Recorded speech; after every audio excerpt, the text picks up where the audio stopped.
मध्यरात्री अचानक राबवलेल्या नाकाबंदीत 476 संशयित वाहनांची तपासणी।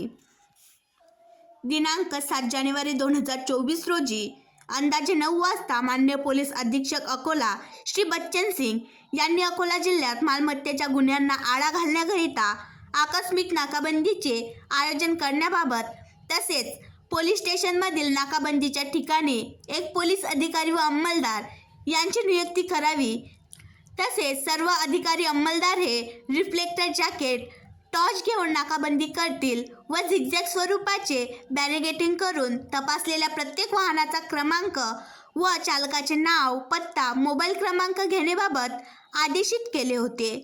त्या अनुषंगाने दिनांक 8 जानेवारी 2024 चे 1 वाजता ते 4 वाजेपर्यंत सर्व पोलीस स्टेशन स्तरावर सर्व पोलीस स्टेशन अंतर्गत महत्त्वाच्या ठिकाणी नाकाबंदी राबवून कारवाई करण्यात आली आहे। अकोला जिल्ह्यात राबविण्यात आलेल्या नाकाबंदीमध्ये एकूण 23 अधिकारी व 87 अंमलदार यांनी सहभाग घेतला होता। जिल्ह्यात एकूण 25 महत्त्वाच्या ठिकाणांवर नाकाबंदी लावण्यात आली होती। नाकाबंदी दरम्यान दुचाकी, 3 चाकी 228 वाहने व 4 चाकी 248 संशयित वाहने चेक केली। नाकाबंदी दरम्यान चेक केलेल्या वाहनांवर मोटार वाहन कायद्यान्वये 34 केसेस करून 40,450 रुपयांचा दंड वसूल करण्यात आला आहे।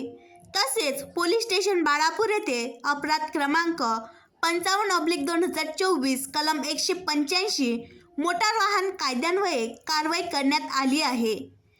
माननीय पोलीस अधीक्षक अकोला साहेब यांचे या संकल्पनेमुळे जिल्ह्यात रात्री अपरात्री फिरणाऱ्या बेशिस्त वाहन चालकांवर तसेच गुन्हेगारी पार्श्वभूमीवर असलेल्या इसमांवर सदर कारवाईमुळे मनात चांगलीच धस्ती बसली आहे। तसेच यापुढेही अशाच प्रकारच्या धडक मोहीम राबवून मालमत्तेच्या गुन्ह्यांना आळा घालण्याकरिता वेगवेगळ्या स्वरूपात विशेष नियोजन करण्यात येणार आहे, जेणेकरून आरोपीवर जरब बसेल। आणखी नवीन व्हिडिओ पाहण्यासाठी आमच्या देशमुख एक्सप्रेस न्यूज चॅनलला सबस्क्राईब करा, लाईक करा आणि शेअर करा।